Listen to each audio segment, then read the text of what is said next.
Jail time for a man who ran over a woman and her two dogs, killing them all on Glenway Avenue. The most severe part of the sentence came because the 25-year-old driver took off after the collision. And tonight, the parents of the victim reacting to the sentence in an interview you'll see only here on WLWT. News 5's Brian Hamrick now live for us with a story. And Brian, it's been 9 months since it happened. What are the victim's parents saying?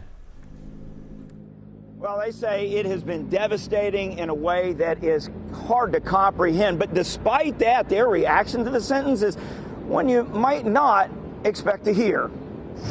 Since the tragedy at this Glenway crossing, there have been missed celebrations. It's been hard. It's been really rough. Especially the past holidays. Missed birthdays. And her birthday. Yes. It's really been, I would want no parent to go through this. There has been the fading of photographs, but the memory of Kimberly McCleary has not faded. It's as vivid as ever.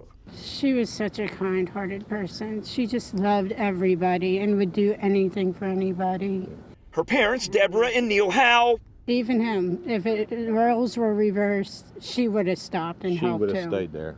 That's not what Trevor Johnson did. Now a judge has sentenced him to 2.5 years in jail because of it. His father, Richard Johnson, sentenced to 90 days for helping to cover up the crime. It was September last year. Johnson now admits he hit McCleary and her two dogs, killing them all.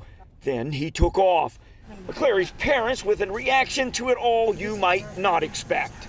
We do forgive him. Yeah. I can't hate the young man for this. No. I can't hate his family for this. Accidents do happen. The main key was he had left the scene. He left the scene. If he had just thought about it and stayed there, it could have been a whole different ball game for him. A matter of seconds in a crosswalk that even time can't erase. Yeah, an ironic twist in all of this from Johnson's past. When he was 9 years old, he was also run over, had a fractured skull, some other injuries, that and an accident after that at age 17. His defense attorney says left him with mental health issues that he suffers with to this day. Reporting live, Brian Hamrick, WLWT News 5. Brian, the defense pointed out some mitigating circumstances about this case did not seem to impact the judge's opinion on jail time. Yeah, that's right. The defense pointed out that Johnson had the green light, that he was not speeding, that the victim had the toxicology report showed that she had some illegal drugs in her system. But the judge said that the fact that Johnson did not stop, that overshadowed everything else that happened.